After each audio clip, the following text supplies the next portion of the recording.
This is Shara Serene. Today I'm going to talk about the quiet violence of emotional manipulators.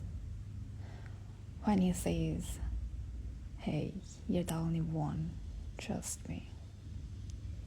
And it's just a script, not a feeling. They don't scream at you, they don't hit you, they don't cheat in obvious ways, but what they do is far more sinister and somehow more socially acceptable. They say, "You're the only one I can trust. I have never opened up like this to anyone before. You're special. I feel safe with you." But behind those words, there's a script, not a heart. And the worst part, you won't realize it until it's too late, until you have shared your soul, sacrificed your time, silenced your needs, and the moment you say, "I love you," they vanish. This isn't love, it's emotional destruction. Let's name it for what it is. This is emotional con or tristity, not for money, not even always for sex, but for power. These people, and yes, this can be man or woman, don't fall in love, they collect devotion. They harvest your care, your attention, your help, your body, your energy. They build a kingdom of silent followers who think they're the only one.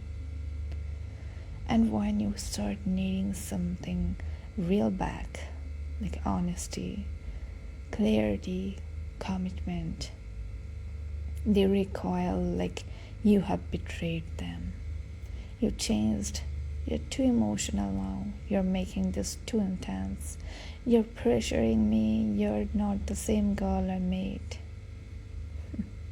No, you didn't change. You just started telling the truth, and they couldn't survive the honesty. Why do they do this? Because they're addicted, not to love, but to feeling important without responsibility. They want the benefits of being loved without the cost of loving back. They want your loyalty without offering stability. They want your secrets without giving you honesty. They want your body without caring for your soul.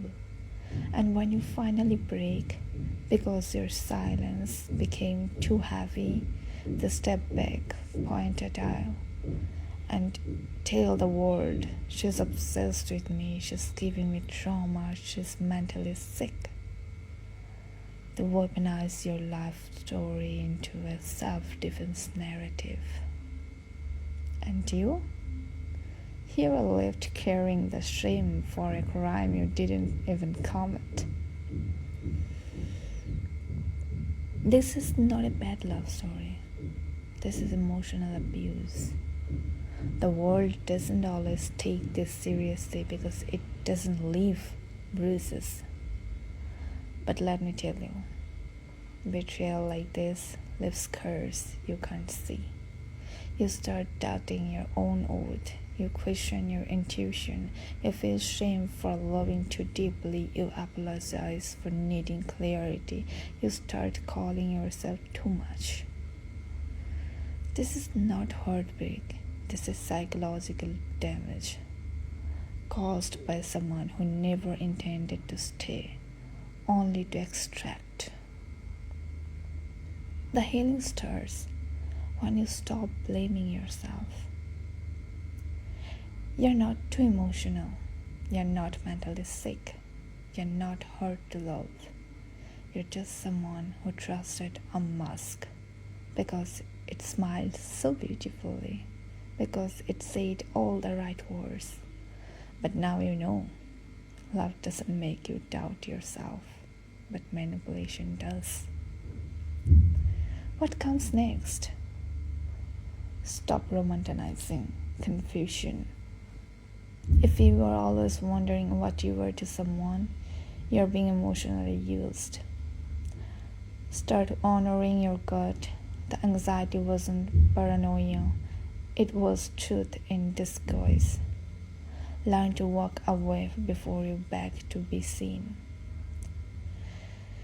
Your softness is not the problem, their shallowness is. My final words for you. Next time someone says, "You're the only one I can open up to," don't just melt. Watch, wait, see if their action match the depth of their words. Because trust isn't earned by how someone talks when they want you, but by how they treat you when you want them back.